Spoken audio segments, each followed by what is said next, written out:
And we are live, man. The one and only Auburn Live call-in show.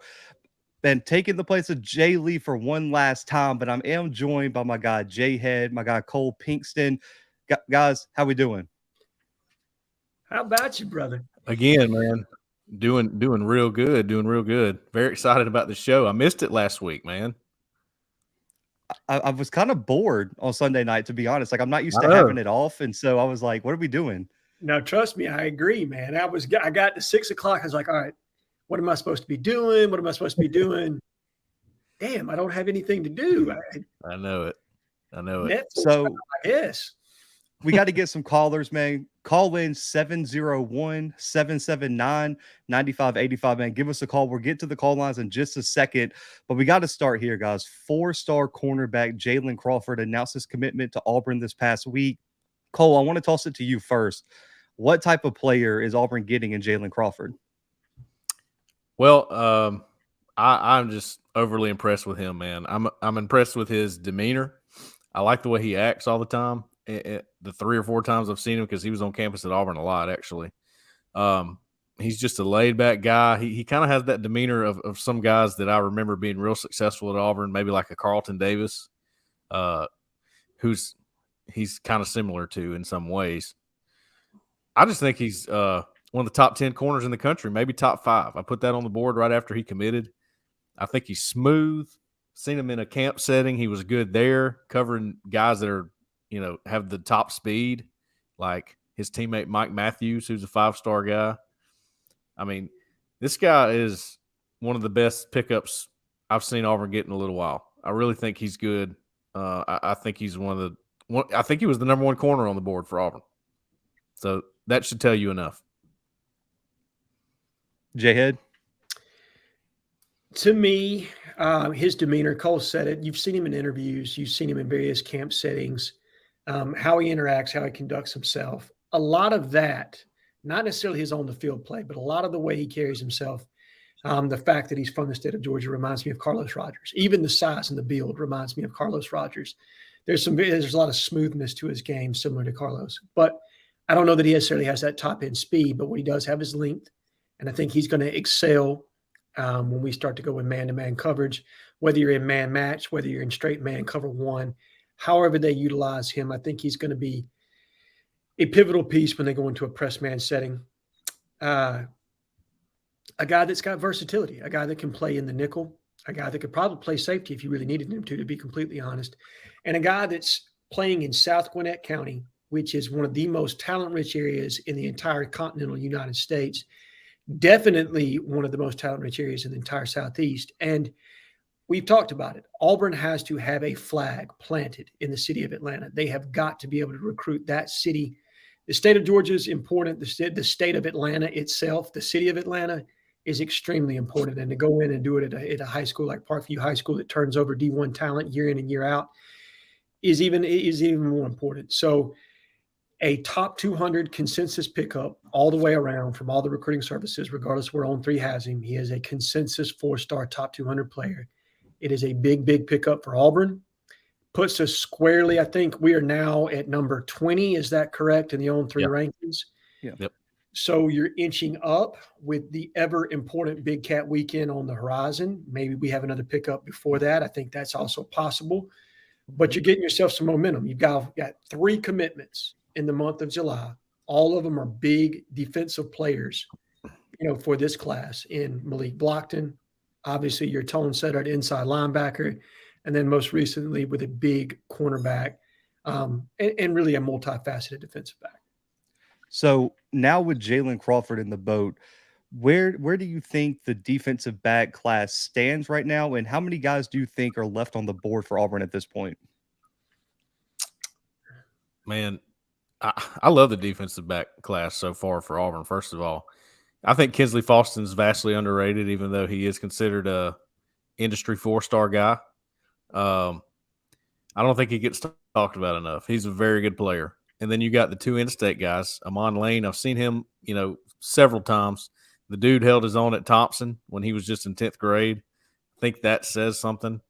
And now he's at Moody, and he's still playing well, and he's got the speed. And so does Jaden Lewis. He's got tons of speed. So great mix right now with your DB room. As far as what's next for the DB room, man, I mean, they're shooting for the stars. They kind of have that ability now because you got Jalen Crawford in the boat. You got Kinsley Faustin in the boat. Why not give it everything you got to go get KJ Bolden? That's the target. If you don't get anybody else, go for KJ Bolden. Do it. Do whatever you got to do NIL-wise. Do whatever you got to do recruiting-wise. Spend all the time on that guy. I think Zach Etheridge and Crime Dog, Coach Crime there, I think that's where they're locked in right now. I wouldn't disagree with that. And in fact, I think the safety board in and of itself is very fascinating to me because I think they have 3 big-time targets. You've already talked about the one, Cole, and obviously he's A1, and that's who you're going after. But behind him, Zaquan Patterson is another kid from the South Florida area that Auburn is very heavily in contention for. Michigan probably is the leader right now. Miami has also done a really good job in that recruitment, but he's a kid that's visited Auburn in the past. I know he's potentially scheduled to come up for Big Cat Weekend as well as an official visit, and he's a guy I think we can make a move with. And then beyond him, and I think it's Hayward. Is that how you – is it Adam Hayward? It's Jalyn, but he goes by AP. Yeah. AP Hayward. Jalyn Hayward, currently committed to Georgia. But if Bolden were to commit to Georgia, what does that do to his commitment? Does it shake things up a little bit? Does he become a little bit more interested? He's a guy out of Rockledge, Florida. I think Rockledge High School, from that Space Coast area, a place where Auburn has had success in the past. I'm trying to think of the nickelback that we plucked out of there a few years ago that transferred. Ladarius Tennessee. There you go. LT, who I thought was a really good fit for the scheme we were running underneath Kevin Steele. Yep. But we've had a lot of success in that area, and we're just going to keep chipping away there. That's one of those where Zach has kind of decided, you know what? I like my chances. I may not get him, but I'm not going to run scared of this. And then on the outside at corner, I think they still are going to take a big swing at Jalua Salmon. He's presently scheduled to come in for Big Cat Weekend. He's a guy that the staff saw live in camp and really kind of fell in love with when he came in for their 7-on-7 and just gave, by all accounts, an MVP-type performance. Very versatile athlete. He plays both wide receiver and corner for his high school team in a competitive area down in South Georgia where they really play a good brand of football. And he's an Auburn-type kid, right? You know what I mean? A little bit from the country, a little bit. His brother is already on campus at Auburn. He's got another brother, Zayden Walker, who's visited Auburn multiple times. But we talk about fits. You were talking about that with the big linebacker out of Clanton. Yeah, Riddick. DeMarcus Riddick. Okay. Clanton's an area that reminds you of Auburn, right? It's like a smaller field. Jalua Salmon is from a place like that where Auburn just kind of feels like a natural fit for him to a degree. And those are probably the 4 targets on the board right now that I think they're really honing in on. Beyond that, I'm sure they've got somebody hidden. I mean, they always do, right? There's always somebody that they're working on that we don't necessarily know about. But of the targets on the board, I think those are the 4 most important. And if you could walk away with 2 of those, I think you'd feel really good about it. Definitely. Before we move on to the calls, how many defensive backs, you can include safeties and corners or separate them in your answer, how many guys do you think Auburn is still looking to take at those positions? I think one more safety and one more corner. I think they might be set at nickel because Amon Lane can play nickel. Even Jalen Crawford can play nickel. I think Jaden Lewis is a corner, and then Kinsley Faustin is your field safety. So they want a guy probably, of course, if you get a guy like Zaquan Patterson or KJ Bolden, they're good enough to play, safety, right, nickel, field safety, boundary, whatever. But they might walking down the box. So that seems to be the spot that I think they want to fill right now, that boundary safety. And if you look at the team and the roster right now, I mean, really and truly, Zion Puckett's going to be gone. Yep. Jalen Simpson's going to be gone. Behind them, who's next? Really? You got a couple freshmen that could be pretty good, but there's really no telling who's going to be the next guy. I mean, they're looking for immediate impact guys, and that's why I think maybe Auburn does have a shot at KJ Bolden. I'm not ready to, say that they really do because I think Georgia's going to be almost next to impossible to beat Ohio State too. But they do have something to sell. I couldn't agree more. And I think the interest at corner is conditional on the player, right? Like who you can get. I don't think they're going to push just to take anybody as a corner. I think if they can get Salmon, great. I think that's the direction they're planning on going, or somebody of that caliber. They're not going to go, you've got two guys that are capable of playing corner in this class that they like a whole lot, and they're not going to push for a third if they don't have to. They may go into the transfer portal if they can't find somebody from the high school ranks that they really like along those types. But at the safety, I'm with you, Cole. I do believe they're going to be hunting for a boundary safety. And if they don't get one of those top 3 targets, they may make their way down the board somewhat. But right now, I think corner, they feel in a better position at safety. They're still hunting somebody. Corner, it's okay. We're taking a dude. We're not just taking anybody. We're going to take a dude. And if we can't get somebody, then we'll go to the transfer portal. Sure. Yeah. You could always leave that spot open. For sure. Yeah. So we already got a bunch of callers, but we got to pay the bills real quick, man. Listen, Bird Dogs, new sponsor for the show over these next few weeks. Bird Dogs makes you look great, man. They have stretch khaki shorts that are designed to fit slimmer through the thigh, through your leg, giving you a truly sculpted look. They use anti-stink, sweat, wicking fabric that helps you keep cool and dry all day long, man. Go to birddogs.com/Auburn or enter promo code Auburn for a free Yeti-style tumbler with your order, man. That's birddogs.com/Auburn or promo code Auburn for a free Yeti-style tumbler. You won't want to take your Bird Dogs off, we promise you. But let's get to the call lines, guys. Got a bunch of people. I'm sure we got Jalen Crawford questions and Big Cat questions and everything there. Before we call, 4-7, you're live. This is John from Florida. Hey, John. Talk about the 24 running backs beside Burdett. Who else is there out there, and are they coming to Big Cat Weekend? So you have Duke Watson. Yes. Duke Watson is a 4-star guy. He's committed to Louisville right now from Forsyth, Georgia. He told me a couple days ago that he will be at Big Cat Weekend. Honestly, don't know where he stands with Cadillac. I don't know yet. But if he's been invited to Big Cat, he's on the list and he's probably pretty high.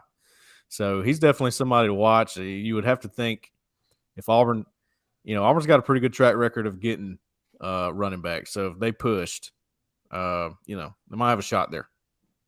And then another name to track would be Caden Durham, a recent offer out of Duncanville, Texas. We have not confirmed a visit for him just yet. I know that the staff was hoping to get him on for this last week in July.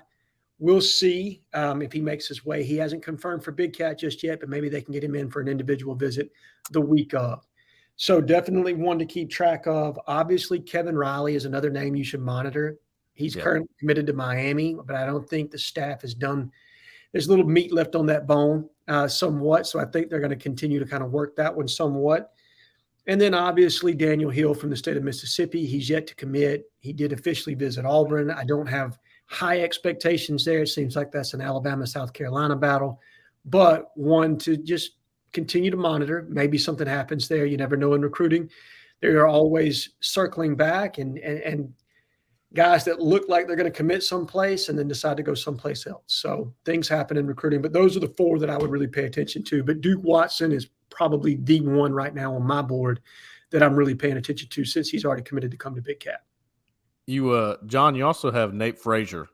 That's a 5-star guy who just put Auburn in his top 8. I've heard possibly he could take an official visit. Look, I mean, you don't have to just take 5 anymore. If you're a player, you can take as many as you want. So Auburn's going to try to get one from him. And, if that happens, we'll see. But right now, I'd agree with Jhead, probably those 4, and then Frazier's kind of on the outside, but they're going to, take a swing at him. Appreciate John from Florida. We'll go to 7847. You're live. Who we talking to? Where are you calling from? Hey, this is Alex from Hartsville. Hey, Alex. 2 questions for you guys. Got 2 questions for you guys tonight. I'll ask them and hang up and listen. First, I was going to see if you guys could go into some of the logistics of sort of what goes into Big Cat. I know Jeffrey had talked about maybe you guys doing that at some point, from the time they come in to the time they leave, what all does that entail? And then the second part, I was curious to hear some thoughts about Walker White. I know we talk a lot about Walker, the recruiter. Walker is, a good kid and a good interview. But just hear a little bit more, maybe who you think some comps are.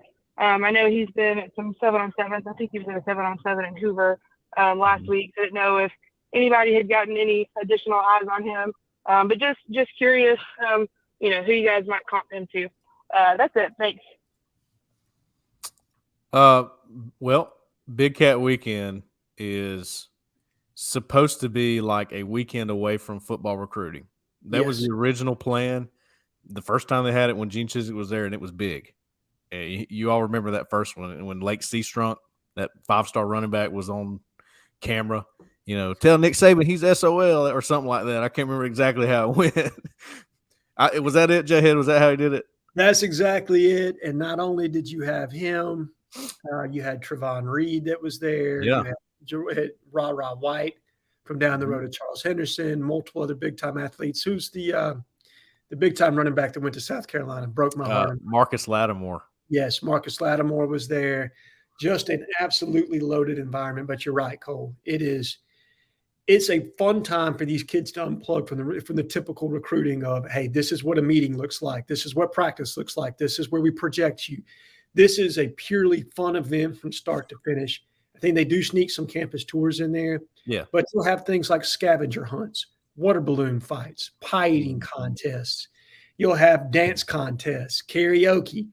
You name it, they do it, and they do it in an organized fashion where they're rotating from one event to the next and trying to get parents involved, do some networking there where they really allow the kids just to kind of bond with each other, to form a friendship with one another, and to just not have pressure on them for a day, just have fun being in Auburn and getting another look at the campus, and some interaction with the staff that's not the typical recruiting.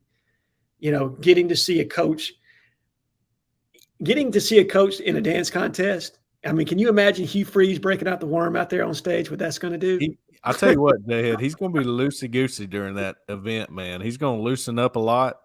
Maybe these guys have seen that with him before because he's pretty loose in general. But the coaches are going to loosen up. And I'm telling you, if y'all haven't seen the list, we have a running list going on Auburn Live. It's on the corner. Make sure you check that out because the list is ridiculous right now. Right. I mean, it matches up with some of those big cats of old that were, huge events and laid the groundwork for guys to eventually commit to Auburn. Yes. Maybe they didn't get them that day, but a lot of the guys that were there for Big Cat Weekend ended up in Auburn's class. Correct. And I think, maybe this staff says, let's get some guys in the boat that day. I mean, I've heard some things that could possibly happen. I don't want to get too far ahead of that. We'll see what happens, but they think there's some guys that are ready to make a move, and Big Cat could be the exact type of environment to make them do that.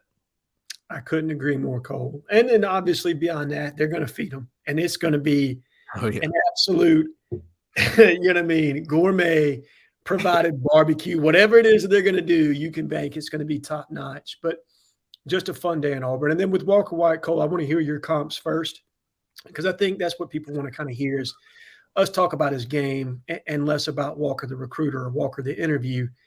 I've got my comp in mind, and yes, it is somebody that's been successful. So you guys be prepared to bomb for years if that doesn't come to fruition. But Cole, I'm going to hand it off to you on this one. Well, I was about to say, you remember what you said the other day when people want you to make a comp. I mean, it's hard not to say somebody that's been successful. Well, It's really hard to do it with a quarterback.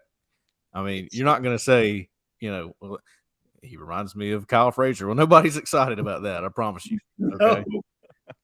No. But no, I mean, off the hoof, when you look at Walker White, you go, wow, is that it's like a Tim Tebow clone. I mean, that's what he looks like. He looks like Tim Tebow. He's buff, he's big, got broad shoulders. He doesn't look like a quarterback. He looks like a linebacker. So he weighs about 225, 230. I think he's got a lot of zip on the ball from what I saw at camp, and that was a pretty good setting for him throwing, I thought.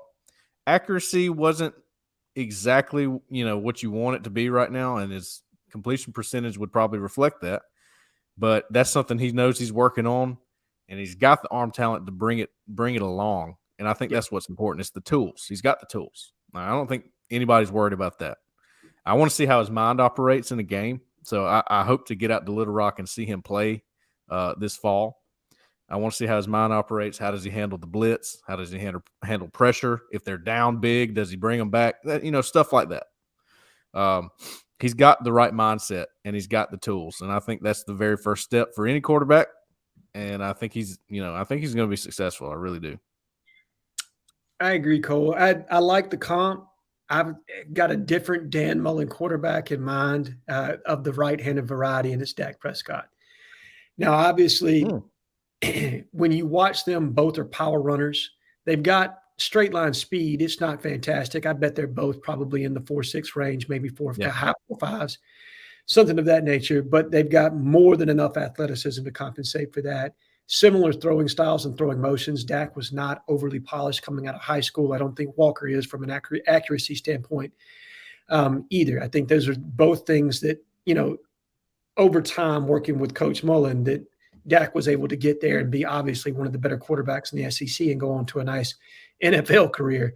Right. I think Walker could do something similar. I don't think he's going to come out the gate challenging to be the starting quarterback. No. We'll see that with him.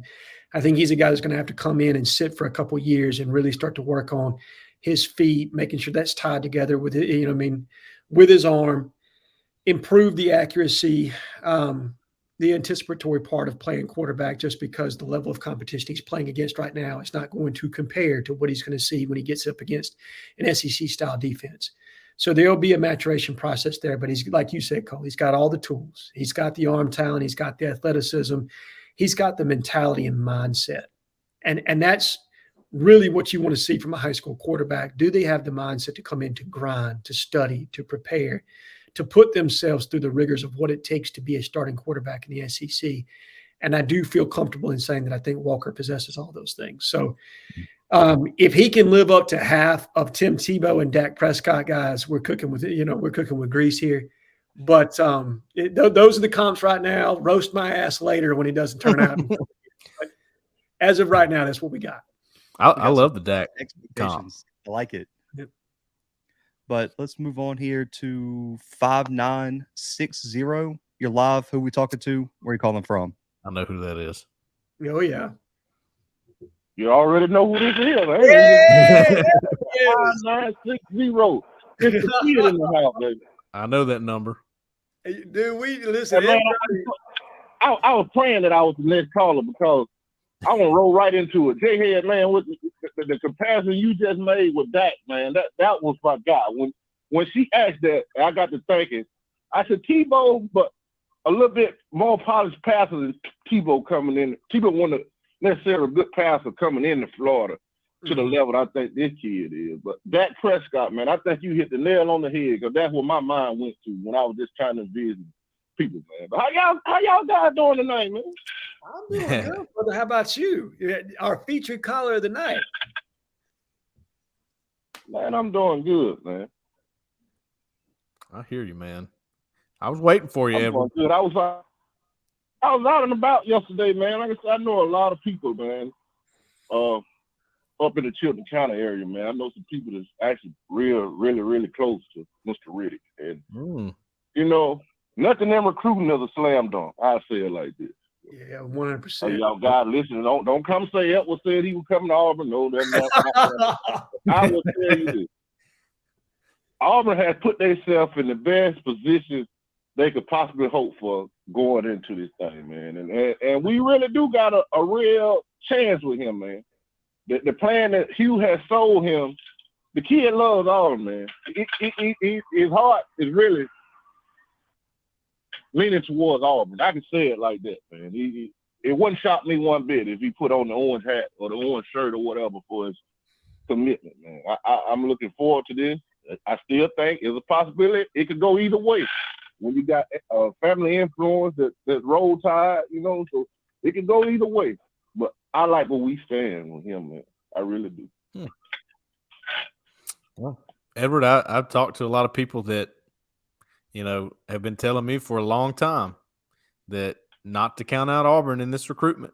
I mean, when back to when I saw him early in the year, and they still say the same thing, even when, he was stepping out of the car with Nick Saban. They're like, yeah, but I'm telling you, there's a long way to go with this one. Now, you said you wouldn't be shocked. I think I'd be a little bit shocked if he picked Auburn just because of recent history. And it don't have anything to do with DeMarcus Riddick himself.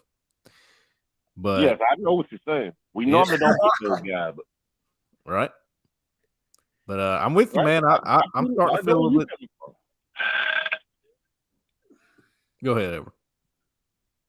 No, I'm listening to you, man. No, I'm just with you. I feel like I feel like Auburn's got a real shot here. Right here in Selma, the other kid over at Southside Selma, Mr. Riddick Smith. Yeah. Yes. I'm telling y'all guys, man, I think Auburn was over there a couple of weeks. And I know that 2025 class is stacked. And that's Mr. Ryan Williams if he don't reclassify. We all expect him to be the number one player probably in that class. But I can tell you this. The number one two-way prospect that got potential to go to NFL at safety or at wide receiver resides at Southside Selma, man. The number one two-way player resides at Southside Selma. Riddick Smith can do it all on the football field. I've seen a lot of guys, man, and he stacks right up there at the top with the best of the best that I've seen on the field. And I can't lie, he can do it all. If the ball touches his hand, the band probably going to play, man. If you throw it his way at safety, it's probably going to get picked, go back the other way for a touchdown. Y'all heard anything about him as far as where he stands on Auburn radar? I have not heard about where he stands with Auburn, but I do have some high school coaching friends that were telling me the same thing, Edward. They were extremely high on him. I think he's got a lot of talent, and is better than the kid that you guys had in the 2022 or I guess 2023 class, the strong safety there that ended up signing with Penn State. Yep. They are significantly higher on this young man and think he's got a chance to do something really special. So I will do some digging and see what I can find out for you from an Auburn side, but I feel comfortable saying he's more than likely going to be on the board, brother. I think he's absolutely going to be on the board. Yep. I've been watching him 7-on-7. My son played that, man. I've been watching him 7-on-7. Man, I hadn't seen nobody come close to shutting the kid down at receiver. I hadn't seen nobody come close to completing passes when he had the safety and the ball's anywhere near his vicinity, man. Well, it's an interesting dynamic. I like how you stepping up tonight, Zach. I never heard you talk much, man, in the absence of Jay Lee, man. I like how you stepped up, man. I like that. But before I go, I'm finna get off. Before I go, man. Now, I got a question for you, Edward. Now, you did your statement. I got something for you. Okay. All right. First of all, you just made Zach turn like 8 shades of red. But beyond that, we have not asked our question yet tonight, and you're going to be the first one to get a crack at it. Now, we're going to go away from the how weird am I concept that my man Jay Lee has made so prevalent on this show.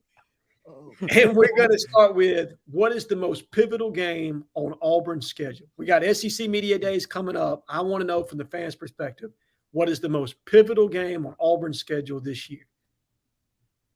The most pivotal game? Yes. I think for me, it's Texas A&M, man.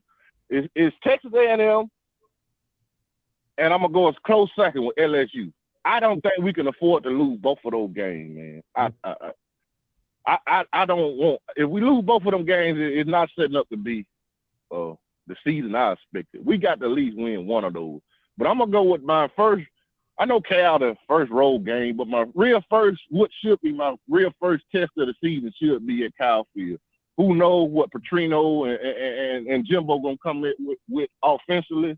That's a game now that could go – either way. I need that game. So that's the one I'm going to say. That's a good totally pick. agree with that. Edward, I do got to throw it at you, man. I know you say you haven't heard me talk in a while. I did get to talk to a guy out of your area, DJ Nelson, the other day, who's up at UT Martin at tight end. For a one-on-one the other day, man. The kid's a baller up there.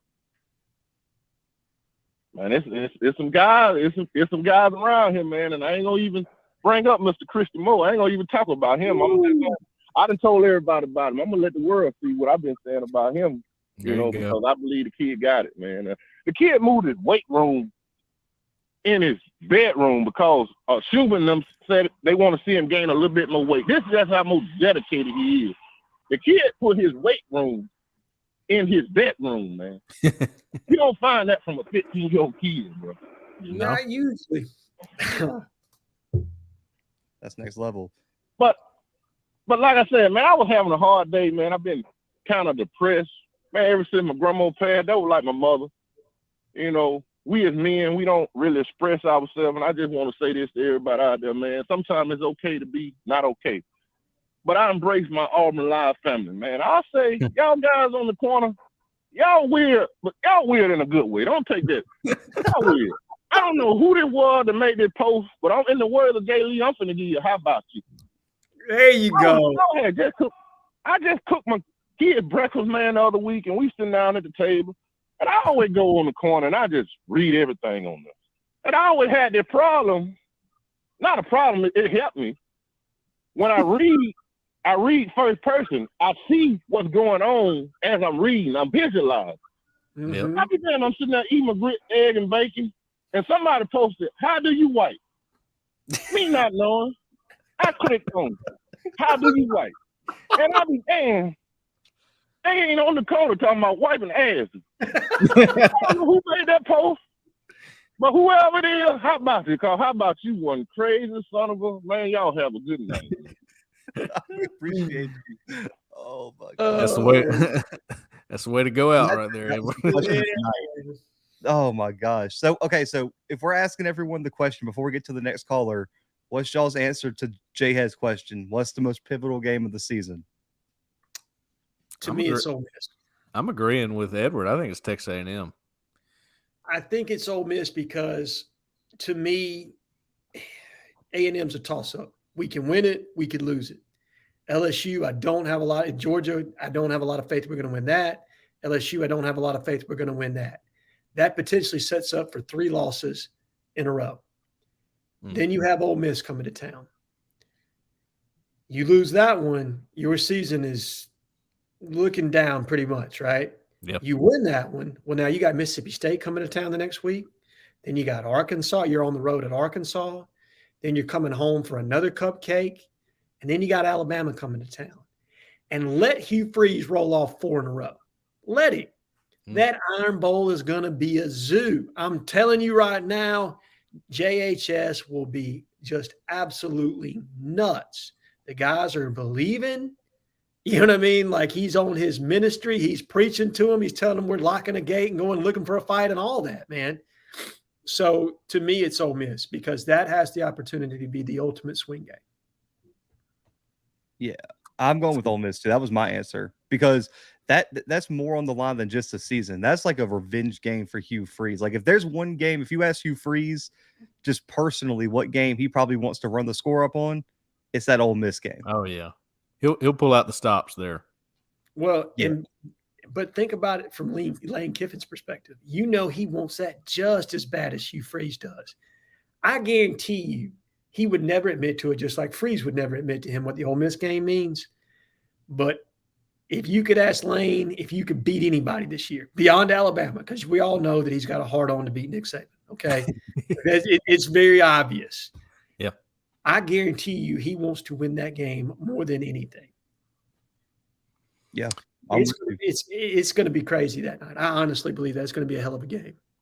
Well, I think there's an interesting dynamic at play here because Hugh Freeze has had success against a lot of these coaches that he's going to face again. Yep. Just in a different color this time. Well, I think without Hugh Freeze in the picture, A&M was embarrassed by Auburn last year. You know, you had an interim head coach who had never done that before come in. The atmosphere was not what they were expecting for 2, 3, and 6 teams matching up, and they got beat. So, you know, I think there's going to be a little bit more to that game, and it's the timing of it is important to me. It's your first SEC game, right? Isn't it your first SEC game? So yes. I think Somebody said it in the comments a minute ago. I've lost it now. Riley M said in the comments. He said, "That's kind of a tone setter." I think because of that, it's a big deal. I'll be honest. The only reason I don't say A&M, my deciding factor was, I think Ole Miss is going to be significantly better than A&M. So I really do think Auburn right now. I think they're a better team than A&M. I don't think they're going to be very good with all the. I know they went and got Petrino and everything, but the stars don't matter once you get out of high school, and they have not shown any ability to develop talent at A&M and go win those big games. So that's the only reason I'm leaning Ole Miss over A&M, is because I think Ole Miss would be a bigger win at the end of the season for Auburn. Sure, I can agree with that for sure. Let's see, 8030. You're live. Who we talking to? Where are you calling from? Hey, I'm calling from Arkansas, and I just wanted to talk about Walker White. Is that okay? Of course. Yeah. But you got to answer a question for us first. What's up? You got to answer a question for us first.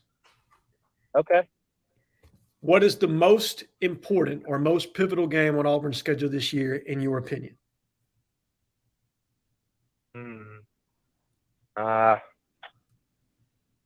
You got to go with Bama. With all the transfers coming in, you got to compare how they played against them last year and how they played against them this year with first year coach, and with all these brand new 15 transfers, being one of the top transfer classes in the nation. So I'm very excited to see, especially how the defensive coordinator will put pressure on the new quarterback coming in, whether it be Milroe or Simmons. So I'm very excited to see that game for sure. Now, this voice sounds real familiar. This doesn't have Walker White himself, is it? Well, it may sound a little familiar because this is Walker White. Man. That's what we thought. All right.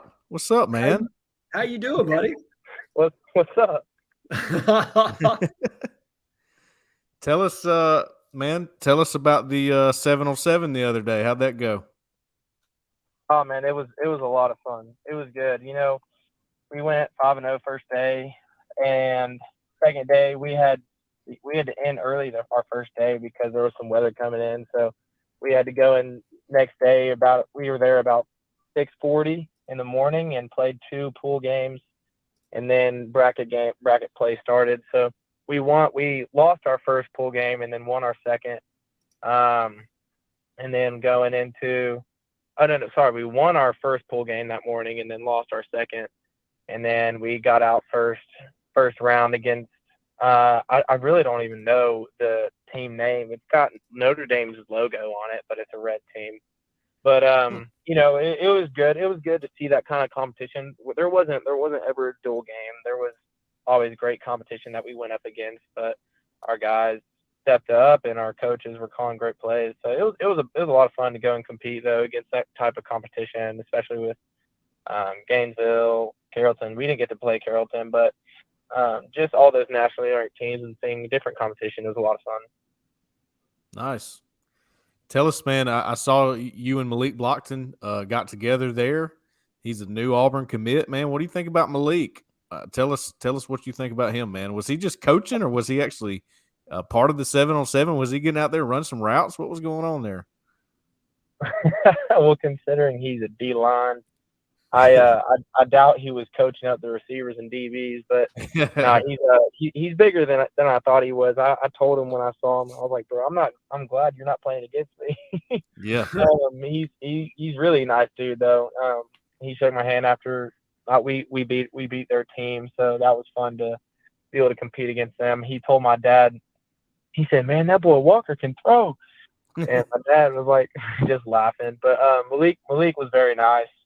He I think all he was doing there was just supporting his team. I mean, Pike Road was, I don't even really know, like 30 minutes, an hour away from where we were playing at. So he was just chilling there with his Auburn hat on, just supporting his team, just, being with his guys. And then I also saw Malcolm Simmons there. Oh, yeah. And I was going to go say hi to him, but he was on the other side of the field. And Malik saw him. So Malik went up to him and put his arm around him. And I don't really know what he said, but I saw them laughing together, and then Malcolm Simmons jogged on over the opposite side of the field, and I was like, "What's up, bro?" And so we got a pick, and we were talking a little bit, talking about Big Cat Weekend, and just getting to know each other better. But it was really cool to see Malcolm Simmons. He's ripped, man. He didn't have a shirt on whenever I first saw him, and he's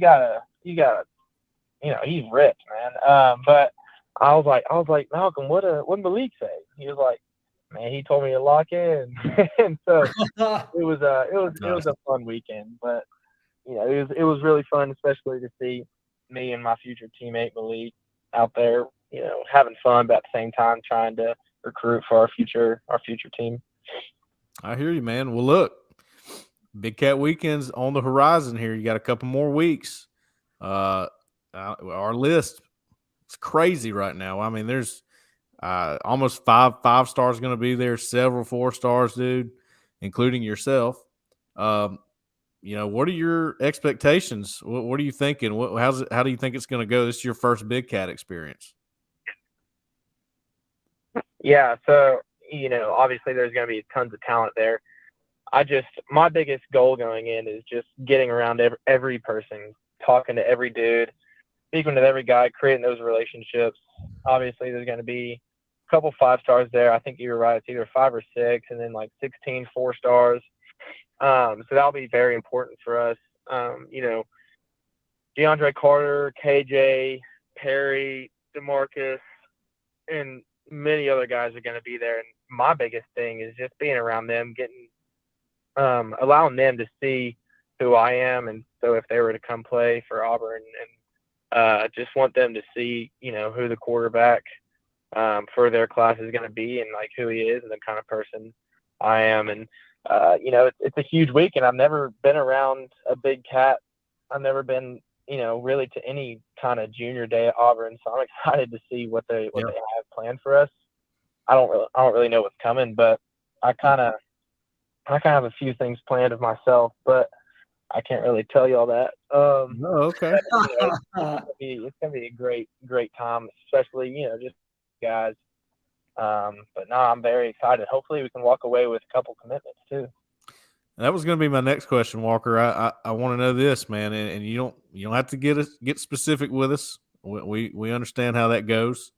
You think somebody joins the class at Big Cat Weekend? Is that possible? Well, 100% it's possible. I honestly do not have a whole lot of information, but I wouldn't be surprised if someone did walk away committing. Okay. All right. Well, if that's happening and the list is what it is, I think Auburn fans will be pretty happy with that. I would be pretty happy with it. There you go. I suspect We'll see how it plays. I know the staff is going to put on a great visit for everyone, so it's going to be fun. And usually you have more fun at these type of things because it's with other guys and with other recruits. It's not really as much uptight. It's kind of just you and the boys hanging and eating, doing a bunch of fun stuff. So I'm very excited for that. Definitely. Well, man, this is it's a big weekend. It's always a big weekend every year. It's been big since it started. Always popular with social media and things of that nature, and around the country, people hear about Big Cat Weekend, and usually it lays the groundwork for guys, and guys end up in the class from it. That happens a lot. And I'm interested to see what Coach Freeze and all these new guys and the new staff do with Big Cat Weekend and their version of it. Oh, I bet they'll turn it up. I bet it's going to be so much fun. There you go. I suspect and you're right. Especially seeing other guys that are committed to other schools, like showing that extra effort and interest to come to Big Cat Weekend is very important, very big. Definitely. Hey, Walker, real quick too, man. Give us your thoughts on Malcolm Simmons. You got to throw to him at the Auburn camp. Like you said, he looks the part. What do you think about him as a receiver? Is he a guy that we're hearing that Auburn's recruiting him pretty heavily? So what do you think about him? He was, whenever I met him, he was very easy to talk to. He's a little bit bigger than I thought, but watching him run routes, It's just so pure. He's so fast, so twitchy. That's one of the biggest things that are just so important for receivers is how quick can you get out of your breaks, how fast can you move your legs. And there was this one video of him at the Auburn camp catching a ball. I don't think it was from me, but I think he was running a 12-yard dig or something like that, something in breaking, and he jumped up and snagged the ball out like high in the air. He just, if you just watch him run routes, he just looks athletic. And, watching his tape looks very much like a playmaker, pure route runner. And I think, we really want him. So that would be a huge pickup if we got to be able to get him. Hopefully he does come and commit to Auburn. That's going to be one of my other main focuses is just spending time around Malcolm. I know Coach Davis really wants him, Coach Freeze, and I think he'd be a huge addition to the Auburn future offense. So we're going to try hard for him for sure. There you go. Good stuff, man. Well, I mean, what a surprise. We appreciate you calling in, dude. Yes, sir. Yes, sir. Hey, you had us going. I saw that it was a live show, and I was like, I got to hop on this. So. Yeah. We all kind of looked at each other like that voice. Oh yeah. Right when I interrupted you to ask the question, I was like, wait a minute. Whoa. And just waiting for the phone for y'all to pick up. And I had planned that I was going to fake a voice, but as soon as y'all, it caught me off guard. So I just snapped back into my natural voice. I was like, they're for sure going to recognize it. But that was a good answer about the Iron Bowl too, man. Yeah. For a kid. I kind of came up with that on the spot. That's perfect. Great I like job. it. All right, good. Walker, we really appreciate you, brother. Yes, sir. Yes, sir. Thank y'all for having me on. Absolutely. Anytime, man. Anytime. Enjoy Big Cat, and I'm sure Jeffrey and Cole look forward to seeing you coming out of that. Oh, yeah. Yes, sir. Yes, sir. I'll talk to y'all later. All right, Walker. Well, you never know, man. Everybody, 4-star quarterback out of the state of Arkansas. I mean, time was way back from Hoover to give us a quick phone call, guys. I said in the intro, the one and only Auburn call-in show. There's not a call-in show anywhere else like it. There's not. You can't go from Edward talking about wiping asses to Walker White and 4-star quarterback commitment. You know what I mean? That's the range we have on this show right now, guys. It is incredible. Yeah, it really is. 4295. You're live. Who we talking to? Where are you calling from? Hey, this is Wardan Eagle from Texas. Hey, Wardan. Wardan, how you doing, buddy? I'm doing really well. How about you? How about you? But so I know you want to know pivotal. There is no patience in college football these days. So what I'm going to say is that A&M has got to be the pivotal game. Okay. Everybody's looking on 3 picked us to be next to the bottom in the West. Everybody's looking early, so you got to make an early impact. I do think we're better than A&M, but we got to make that impact early. And Freeze has got to announce, I'm back in the SEC right now, and I think that's it. Yep, that's good. Good point. That's a great answer, Dan. And to add to that, we're going to be fully healthy at that point, or should be. So depth won't be as much of an issue as it will be later in the season. So regardless of what your 2 deep looks like, as long as that starting group plays and performs like we think they're capable, I think you're very right. But what else is on your mind tonight, Dan? So we just heard from Walker White about Big Cat. Mm-hmm. I thought that was awesome. Great surprise, right? Yeah, it was a surprise to us. The question I had is, leaving that weekend, I want you to paint 2 scenarios.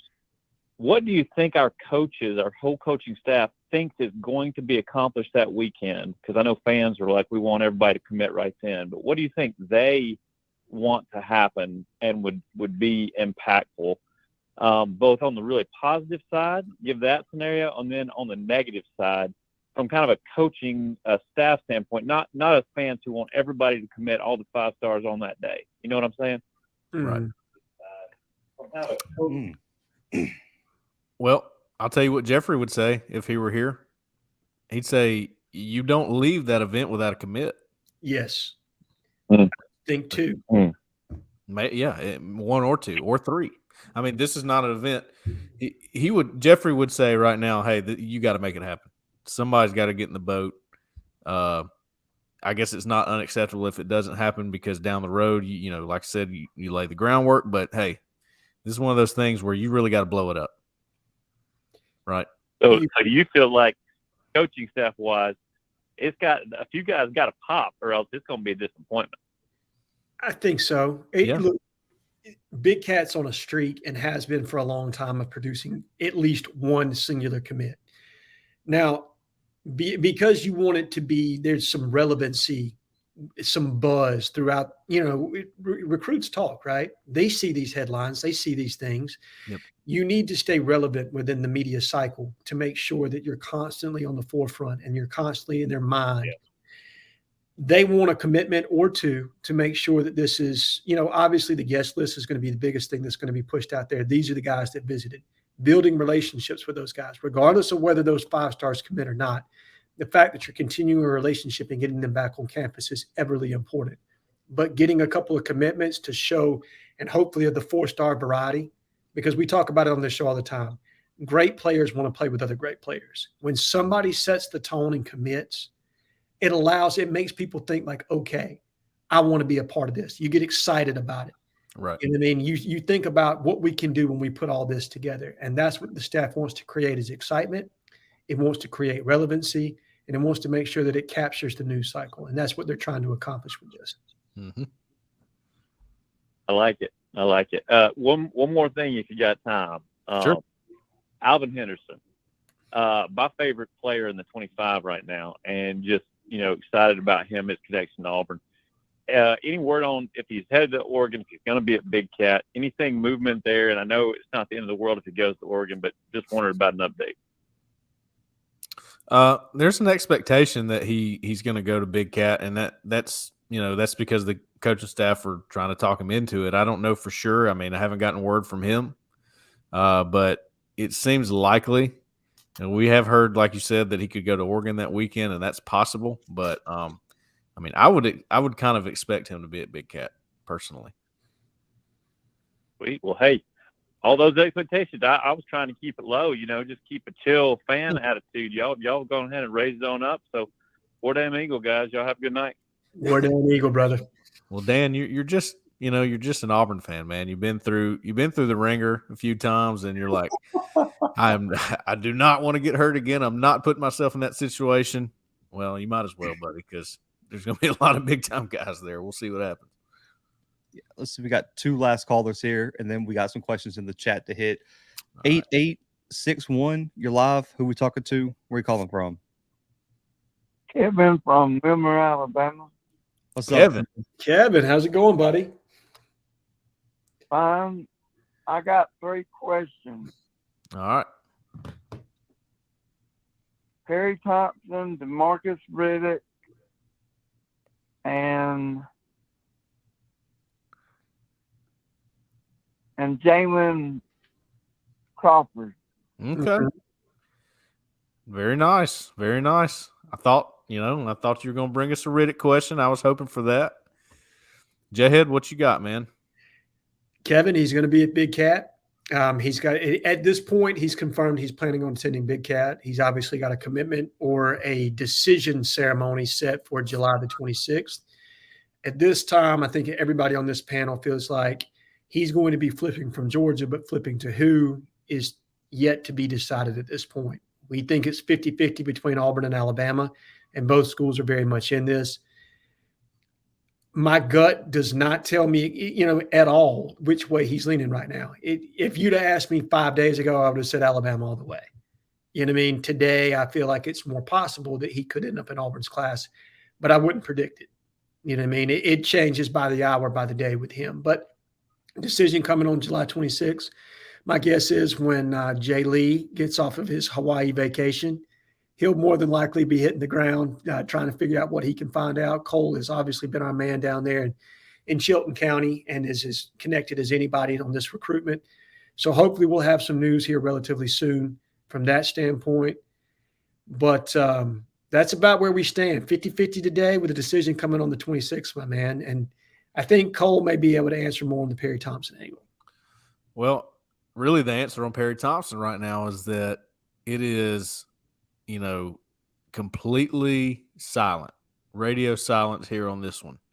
And honestly, if you're Alabama in that situation, you got to be worried. And I know their track record, especially with guys from Mobile, especially with 5-star receivers or 4 almost 5-star receivers, that caliber of guy. But I promise you they don't like him being at Big Cat Weekend, especially because that's around the time when he has told reporters like me and Jeffrey and Clemente and everybody else that was there that day, look, towards the end of July, sometime before the football season. Well, football's in August, guys. So if he's going to make a final decision, it's coming soon, and he's going to make it to Big Cat with all the excitement there and everything going on. You heard Walker White talking about it. He mentioned Perry Thompson a couple times. I think the best thing with Perry Thompson is silence. I really do. I think the less you hear about him right now, no news is good news. If you're Auburn, and that doesn't mean Auburn's going to get him. That doesn't mean it's a done deal. But the direction of it right now seems to be favorable for Auburn, I think is the best way to put that. And I think the thing to track with him, Cole, is that I do believe the Alabama staff is going to try to get him on campus that last week in July for him to visit for a full day so they can sell him on their vision or reaffirm his commitment or whatever they plan to do. And I know that, it's been commented on, and I'm not questioning their minds. They don't tell kids not to, to come visit or whatever else. But it would make sense to me that coaching staff is going to push for him not to attend Big Cat Weekend. I feel pretty comfortable in saying they would prefer him not to visit that weekend because of the significance of Big Cat and what it means and the message that you're sending. I think they would prefer that not to happen. But We'll see if he visits Tuscaloosa. If he does visit Tuscaloosa, does he still visit Auburn? If he doesn't visit Tuscaloosa at all, how jacked are Auburn fans rolling into that weekend? So those are all things to watch. And then obviously with Jalen Crawford, he just committed. Big commitment for us, top 200 type player, a guy that does have a relationship with Perry Thompson, does have a relationship with DeMarcus Riddick. So it never hurts to have a guy like that in the boat that's heavily connected to other big-time players, that's for sure. Let me throw this in there too, Kevin and Zach, before we move to the next caller here. A lot of Auburn fans at Jalen Crawford's commitment ceremony. Ran into some people there that, were really hoping he picked Auburn, which I thought was interesting. I met Brad Lester's dad was there. He's a member of the church that he decided to use for the commitment ceremony. And he's an Auburn guy. And of course, right after Jalen Crawford committed to Auburn, everybody took a deep breath and went, oh, okay, all right. He did the hat trick on me. He got me. And I'm going to tell you, this was me right here shaking. So, and I was like, oh, man, I got a bunch of people on here watching. If he commits somebody else, they're going to hate me, man. They're going to hate me. You don't want to be doing the YouTube live and he commits to Florida. No, I don't. And my hands, I got to get a tripod. I got to get one of those. But anyway. I got you. Okay. Thank you. Jack's going to get you a selfie stick instead. Yeah. Selfie stick, yeah. Stand like this at the commitment ceremony. That'll work. We were talking about Perry Thompson. The chat was calling for Frederick. So I got to ask you guys, should we give him a pass? He said he's out eating and can't call in to talk. Absolutely give him a pass. It's more important that Frederick calls in. Frederick, if you're listening, and I know you are, call in next week, brother. That's a must. That's where we need to come in. Or give us a board post, a little update or something. We're calling for you there, Fred. The next 2 weeks, he has to call in. We got to block him from the board if he doesn't call in the next 2 weeks. I'm not going to block him from the board, and I hope he builds suspense. Fred, help me sell this show for us, okay? There you go. Don't post a thing all week and then just call into the show. That's what we need you to do, brother. He said he's got to wait on Jay Lee to give the scoop. Oh, I like that. Let's hit our last caller here. 5810. You're live. Who we talking to? Where are you calling from? Fellas, Anthony from Montgomery. There he is. How y'all doing tonight? Good, brother. What's the most pivotal game on Auburn's schedule this year? That's all the correct answers. are taken. I'm gonna give you one out the box. I'm gonna go Arkansas because if we handle business and we roll into November with I say 2 L's, probably LSU, Georgia. That's a road game. We still in the contentions from the SEC West, and we roll into Tuscaloosa coming to town in November. If we take care of Arkansas, we could be playing. It depends on what LSU do, and we could be playing to go to the SEC championship versus Bama. So I'm gonna go Arkansas because that's the last road game. That's a sneaky one. It is. It is kind of the trap game there, right? Yeah. So we rolling into fall camp, and each week I'm gonna call in with a different player, and I want the expectations for the year and a bold prediction. So each week we're gonna do this. So for this week, the first guy I got is Larry Nance, and I ain't gonna listen to you guys. I mean Nixon, Larry Nixon, not Larry Nixon. Gotcha. What got going on here, baby? Larry Nixon. Larry Nixon. All right, Jhead, let's hear it. Expectations and bold prediction. Bold prediction. Okay. Expectation is he is the starter for Auburn by week 2. Bold prediction: Larry Nixon has over 75 tackles this coming year. Oh, nice. All right. My expectation is that I'm going to say he's the starter in game 1 at the weak side linebacker. I think that when you get into fall camp, he just might have enough experience to go ahead and take that spot. That doesn't mean Wesley Steiner's not going to play because he absolutely is going to play. Yeah. But maybe he's the starter, okay? My bold prediction is that Larry Nixon's going to have 5 sacks for Auburn this season. Hey, I like that. I like the way he's a motor guy. He's a high motor guy.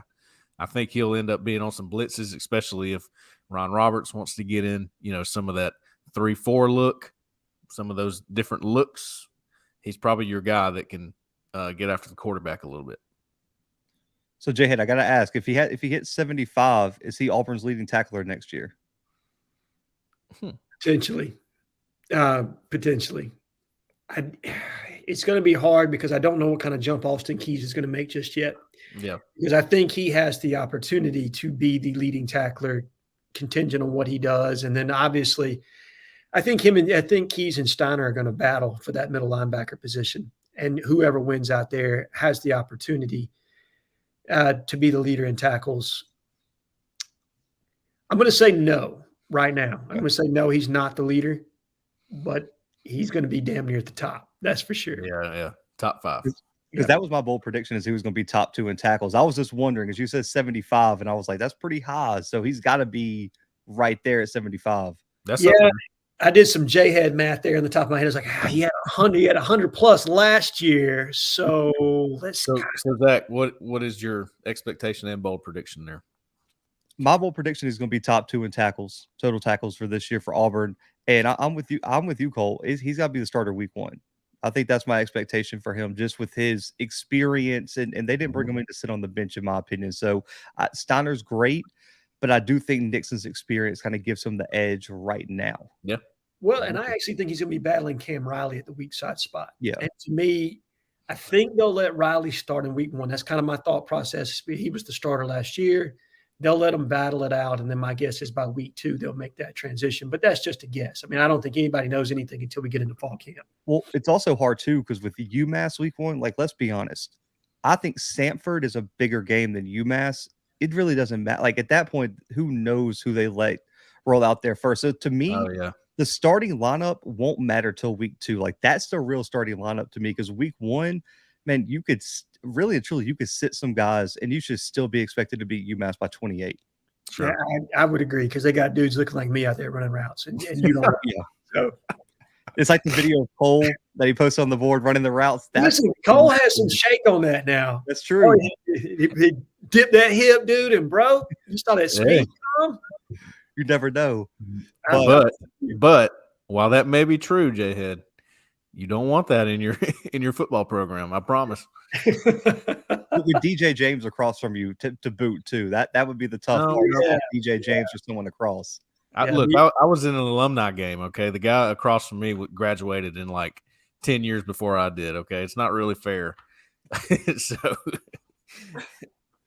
oh man, so let's get to some quick questions, man, before we close this down. John Addison wants to know. This is a good question. Who has more touchdowns this season? Damari Alston at running back or Rivaldo Fairweather at tight end? Wow. That's a tough question. Gosh, it is. I think that could go either way, man. I'm going to go Rivaldo Fairweather. I'll go Fairweather as well. I'll go on a limb. I'll go Alston, just because with those cupcake games. Oh yeah, I have a feeling he might rack up some touchdowns against like the UMasses, possibly even the Cows, the Sanfords, and then what's the last game that the cupcake game at the end of the year? No. Is it New Mexico State? Yes. It is New Mexico State. It's the revenge game for Hugh Freeze after last year. You also have Vandy. True. I think Alston's going to rack up his stats against some of the weaker teams, even though he probably isn't going to be the starting running back, especially too. We don't know what Jarquez Hunter's going to be like early in the season. Alston might get some starts early depending on how that situation works out. So I'm going to go Alston here. I'm going to go Fairweather just because he's going to be a starter. I think he's going to be what you call a flex tight end or a big F. They're going to utilize him in the slot a lot and be a mismatch nightmare down there in the red zone. Hugh Freeze loves RPO in the red zone, especially when you got somebody that can go a slot fade. That is his route. And I can see Rivaldo absolutely doing that. So I'm going to go Rivaldo Fairweather. I love how they utilize that big F position in Hugh Freeze's offense. You saw it with Ingram. I think you're going to see it again with Rivaldo Fairweather. But I don't disagree with your logic. No, my bad. No, go ahead. I don't disagree with you either because Damari could be. I mean, the way he runs and he's a little bit heavier. He could be the goal line type guy too. So, yeah. So Buddy Colt said, "Is it true that because there was a report something that Auburn had $20 million in their NIL, or just how do you guys know how much is coming in each month on a regular basis?" I know zero about how much is coming in on a regular basis as far as a breakdown goes, and that's really more about your subscribers and kind of crowdsourcing. I think the large majority of what's been pledged in NIL to OTV has come from big one chunk type donations that are not recurring monthly payments or anything of that nature. I think you've had some really dedicated, what I would call power boosters and or alumni that have generously donated a hefty amount of tax write-off type money to OTV. And realistically, I don't even think it's a tax write-off anymore. I think they're honestly just giving because they want to see Auburn is one of several SEC schools that have competitive boosters that want to see Auburn win. And they want to see Auburn win in the worst way. And I'm not talking about like interfering into the program. They want to do whatever it is within their power to help Auburn win. And they've decided to channel that money towards OTV. So I think it's more, I think that 20 million is a legitimate number that's been reported. I think On3 had a report that was done on the most prevalent NIL collectives throughout, college football, and Auburn came in at number 12. And that $20 million number was floated. I know we talked to Brett last year, and they had collected 12 or 13 million or more at that point. So to be at 20 right now would not be mind-blowing. But most of it has come through big donations through some very dedicated boosters. So Trey wants to know, what kind of statement does it make if somehow Hugh and the coaching staff was able to pull Riddick, Perry, and KJ? He knows it's a long shot, but what happens if those three guys end up in Auburn's 2024 class? Somebody's calling the NCAA. Yeah. Yeah, you blow the roof off, man, if that happens. I mean, when was the last time? I don't know. It's been a minute. Maybe not ever. That's you're talking about. I mean, KJ Bolden, if you throw him in the mix, that's a 5-star guy from Buford who is basically a farm school for Georgia. Mm-hmm. You got a Riddick who is a Georgia commit, and Alabama wants him. And then you got Perry Thompson, who's an Alabama commit. You flip a Georgia, you flip an Alabama, and you take one away from Georgia, and you take one away from Alabama. That hasn't happened. Never.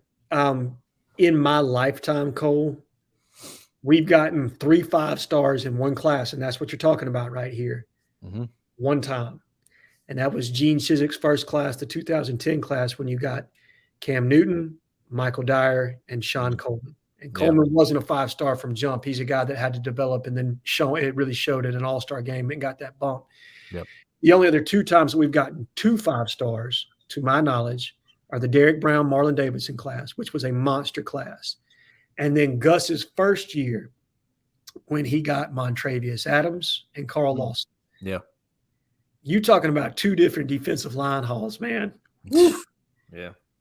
And we could stand to get that kind of an injection of talent, that's for sure. Yeah. Look at the positions. I mean, a 5-star wide receiver, a 5-star safety, and then you add Riddick. I mean, I don't think we talked about it with the whole Kim Coleman thing, man. It's been a while since Auburn landed a wide receiver that caliber. Yeah, we've seen Auburn land a top tier running back, top tier D line. Yeah. Receiver would be new. Now, Duke Williams was that guy, of course, but he was a JUCO guy, so it's a little bit different. This coming out of high school, especially a guy that's committed to Alabama. Again, I'll go back to that. That's what's so big about it to me. I'm with you, Colt. I mean, that's an absolute statement. To flip a guy, if they pull that off, to flip a guy that Alabama has committed and wants. I mean, it's not like they're like, we're so on this guy, and if he flips, whatever. I don't really care. This is a guy they absolutely want in their class. And Foley is not a Auburn-friendly, or what I would call Auburn-friendly location. You know what I mean? We all know there are places in the state that you can recruit to and places there that you can't. And Foley's not a place you can't, but I wouldn't say there are a ton of Auburn people in Foley, Alabama. That's for sure. Yeah. Someone put in the chat too, technically Bo Nix and Owen Papo were 2 5-stars in one class as well. I think Bo dropped though at the very end. I can't remember if he was a 5-star or not. Was Pickens in that class too? Yes, it was, and that would he was supposed to be. Yeah. But Samuel wants to know, do you think if we get DeAndre Carter, Jamison Riggs, Reese Baker, and then maybe 1 or 2 unexpected flips, our 2024 O-line class would be classified as successful? Yeah. Yeah, you get those 3. I mean, compared to what Auburn's done with offensive line classes in recent history, and when I say recent history, I mean the last 10 years. Yes, that would be a good haul. Now, does it need to be better than that moving forward? Probably. I mean, it depends on your numbers. Obviously Auburn just had really good success in the portal. You picked up 4 guys and 4 pretty good ones. Jaden Muskrat, Dylan Wade, Avery Jones, and Gunnar Britton, and then some JUCO guys. One JUCO guy, Xavion Miller. Mm-hmm. So even though a lot of those guys are moving on, they can have success in the portal. Knowing that, it makes this haul, if that were the haul, Riggs, Baker, and Carter, feel a little bit better. I would agree with that. And who's your flip? Because that would drive a lot of what the expectation of the class should be. And I do think that there is an opportunity for offensive linemen to show up at Big Cat Weekend that we don't necessarily have on the board right now. Definitely. I think that possibility there very much exists, and would not be surprised at all to see a new name or 2, obviously on Auburn's board that we didn't know about or the general public didn't know about rolling into that weekend. So keep your eyes peeled for that, guys. So Buddy Cole wants to know, any news on Wyatt Simmons? Not much news on him, man. He's kind of a quiet guy. It's hard to get anything from him, but he did respond to me the other day and said he was not going to be at Big Cat. It just because his schedule, he had some things going on that weekend. And, I don't read too much into that. I think he's still a heavy Auburn guy. Not necessarily. I think Clemson's in it. Don't get me wrong. Yeah. But Auburn's, all over him. And I don't think anything's changed in that regard. No, I'm with you on that, Cole. I think it's Auburn, Clemson, and Arkansas still in there. I firmly believe that too. Sure. I don't think they're giving in there.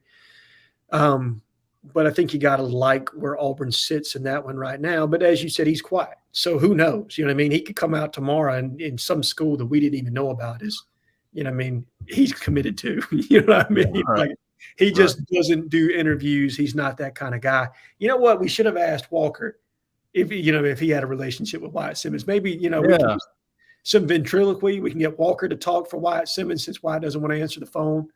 I meant to ask Walker about him and TJ Lindsey, a couple of Arkansas guys. Yeah, I should have asked him about that, but yeah, that's interesting. There could be some help there. Maybe. So, Stephen Kill, do you guys really think this is a top 20 recruiting class with how the O-line and D-line class are shaped right now? Yeah. Right now, no. But a lot of classes are incomplete at this point, right? Yeah. And I think that's kind of – I understand what he's saying. Like we should feel better about the direction of our recruiting on the offensive line and the defensive line. And I'm not discouraged. I think we're right where the coaching staff wants to be for the most part. Yeah. I think there are several names still on the board that they think are very gettable. They're going to be really good pieces or additions to this class. Yeah. Go ahead, Cole. Well, I think there's a couple of things that have happened. Obviously, Cam Coleman, that was a kind of a blow. And then Khalil House, a couple of these things that didn't quite work out the way you thought they would on the offensive line. Right. So you got a couple of, road bumps there. But I mean, if July, the end of July, once again, I gotta put this out there. It's not signing day. It's just not. There's a long way to go. There's a lot of NIL deals to be dropped. There's a lot of things of that nature that are going to happen in the months leading up to December. If you watched last year, a brand new staff at Auburn comes in and flips Keldrick Falk, Connor Liu, Kayan Lee.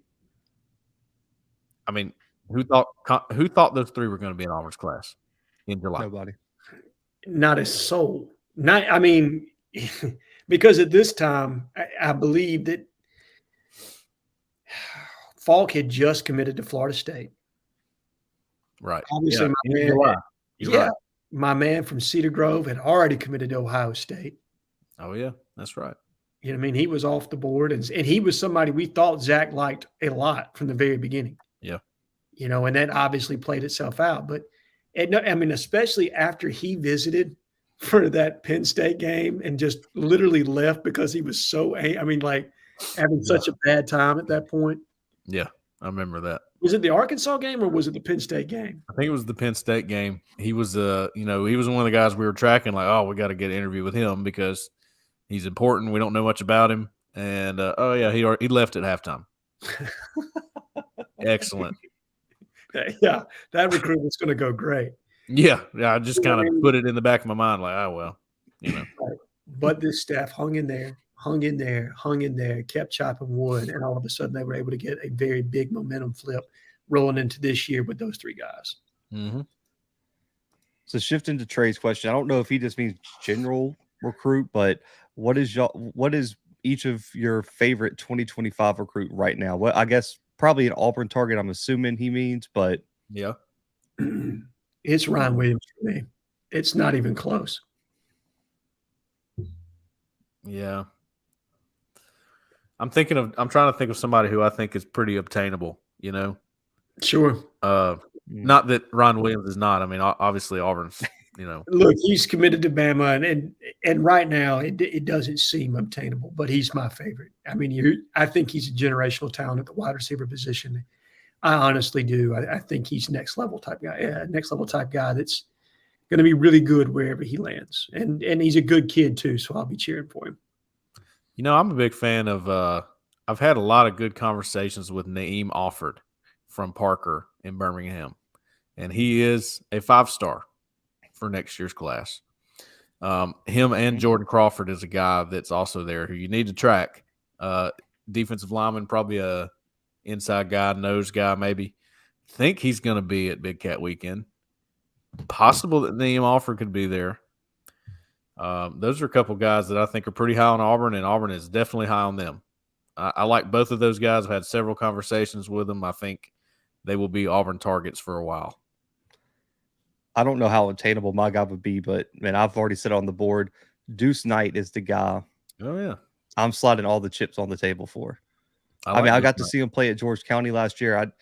And I really do think I don't know if he'll probably finish top 5 in the quarterback rankings most likely. Yeah. But I think he has the highest upside of any other quarterback in the 2025 class. And I do think Auburn can be in with them just due to the location. And also Hugh Freeze has recruited that state pretty well in the past. So I wouldn't count Auburn out of that one. And he seems to kind of have a lot of interest in a lot of different SEC teams. So that could play a big part. I think he wants to play in the SEC.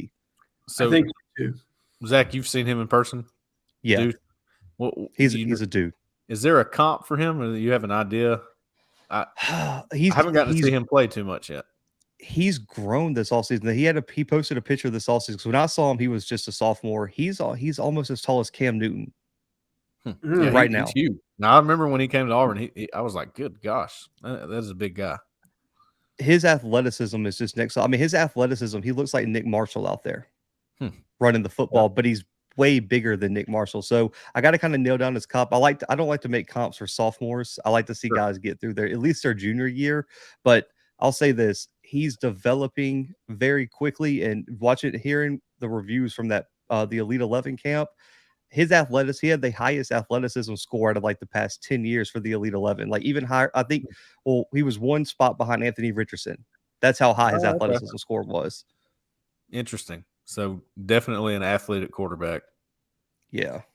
I've seen his highlights, and I agree. He can do some crazy things. He can make magic happen as a runner. So that's a good pick. Yeah. So our guy Hugh said, well, how is our depth next year? So I guess the better question is, what position would you guys say Auburn is I guess thin at right now?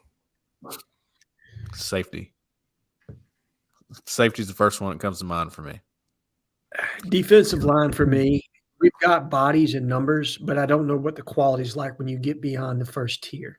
And that's my concern. I think you've got some really good young talent, obviously in Keldrick Falk and Deron Reed. But how ready are they to jump into SEC type play right now? They could be very ready. I just don't know. And so that's where, for me, that's the question. I think we're a little thin on the defensive line, not from the number standpoint. We've got numbers, we got experience, but what's the quality like? And I'll be interested to see what that's like in fall camp. Yeah, I don't think numbers is a problem for safety so much as it is after Zion Puckett and after Jalen Simpson. Who is next? I mean, Marquise Gilbert might be, but do they trust him to be the guy when those guys are gone?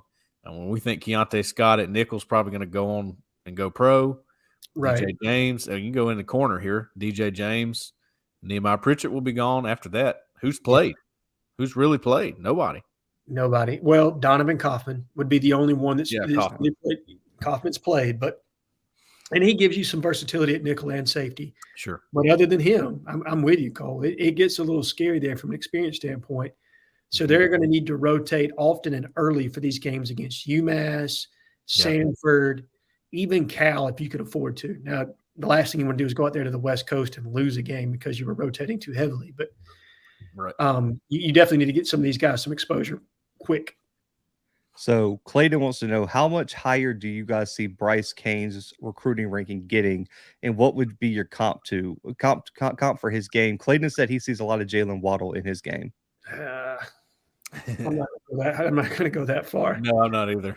But that is a pretty good question, though, because I honestly I was not expecting him to jump to a 4-star. That was kind of shocking to me. He's not the biggest guy. I'm not saying he's not a 4-star. I think he's probably working his way towards that. But this is a guy that's sort of new to football, and he's still learning things. And there's some things he's got to refine when he gets to the next level.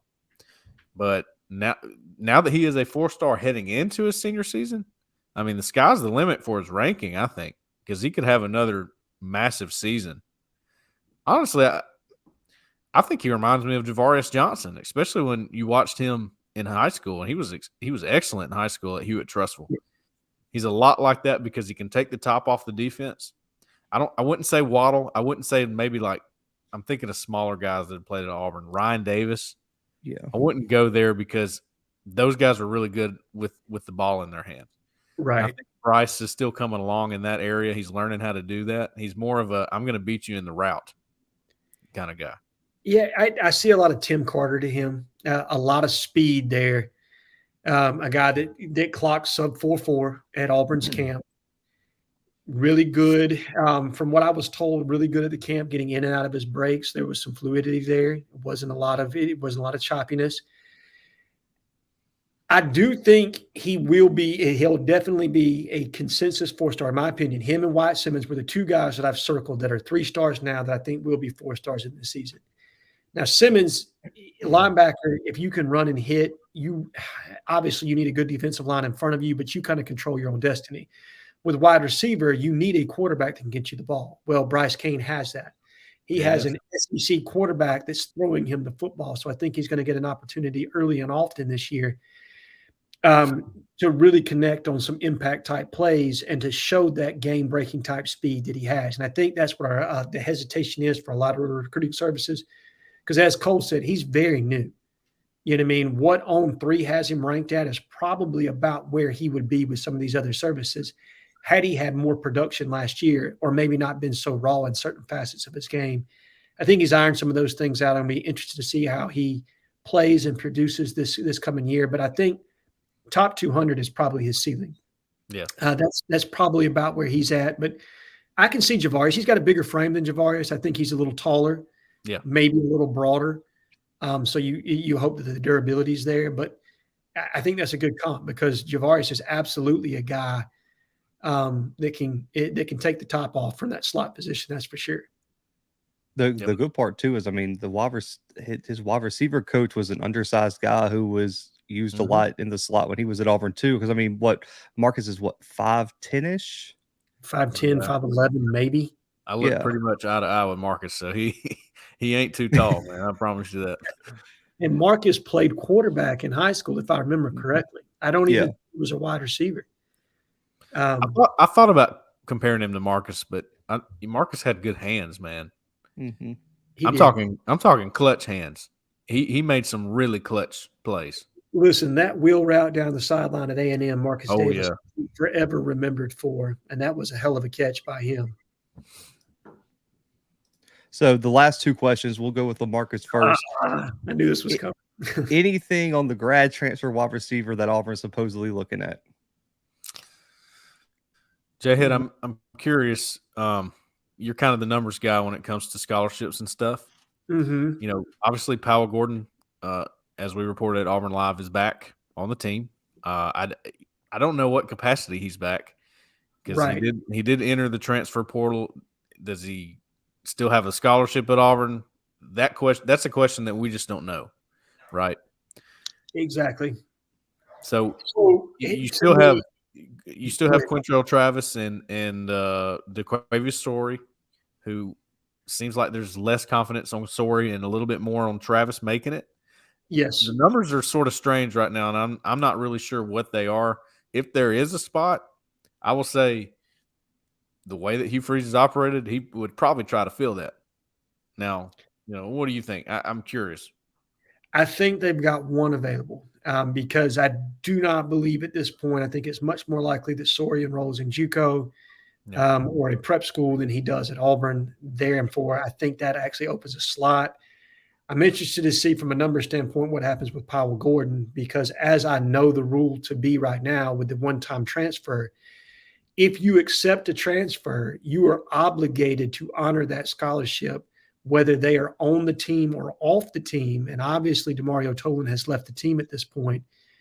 But I think they're capped on that. I think that scholarship's burned for this year.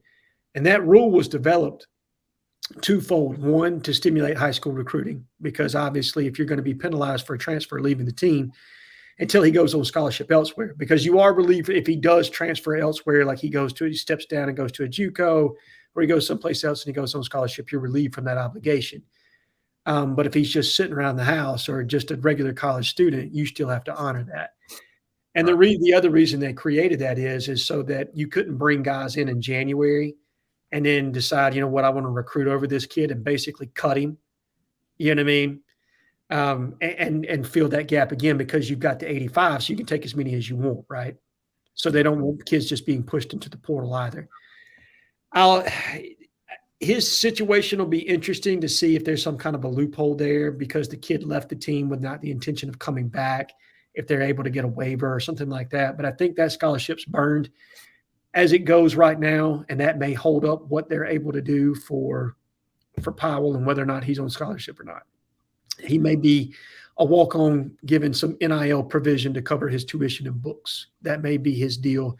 I don't honestly know that just yet. That's more of a question for Justin, and maybe he can get some answers on that. But to the best of my knowledge, I would say we have one available. And if we have one available, I would expect Hugh Freeze to fill it. So the final question for the night, our guy Scott said, with Ron Roberts bringing simulated pressure, does he play the corners more on an island or is he a zone type of guy? I think what I have seen from them, and then Cole, I want to get they are a man match. Now they'll mix in some zone match principle as well, but they run a lot of man match, fire zone blitz, varying front type defenses. You know what I mean? They don't give you the same look a whole lot. They're going to go odd and even. A lot of what you would call 4-2-5 or 3-3-5 with a stand-up outside linebacker that can easily come off the edge. But back-end type coverage, you see a lot of man match. And for people that don't understand what I'm talking about when I say match coverage, there are 3 buckets of coverage, right? You have straight-up man, you've got zone, and then you've got match. And man match is basically like the best way I can describe it for people that don't understand football or haven't played it. It's man coverage with rules and guidelines, right? Like you're switching. That's what match is. So like if you got MOD, which is middle outside deep or man outside deep, you're going to cover everything to the outside and deep. And if your guy takes an in-breaking route, then you're going to switch off and pick up something else. Yeah. That's what I mean by match coverage. And you see a lot of that in the Ron Roberts defense. But Cole, go ahead. Well, I think when you see when there's a coordinator who likes to do multiple fronts, that usually means they like to disguise things. That's a big deal, right? If you're going to have multiple fronts, if you're going to have multiple looks, your goal in doing that is I'm trying to disguise what we're doing. I don't want you to know when we're in man. I don't want you to know when we're in zone. So for that reason, I think he has a good mix. I really do. Mm-hmm. I know a lot of people think back to the Kevin Steele days, and he liked to man it up. He liked to play press. He wanted to do that 80% of the time because he trusted his guys. He had good DBs at the time: Carlton Davis, Jamel Dean, Javaris Davis, who I don't think gets enough credit.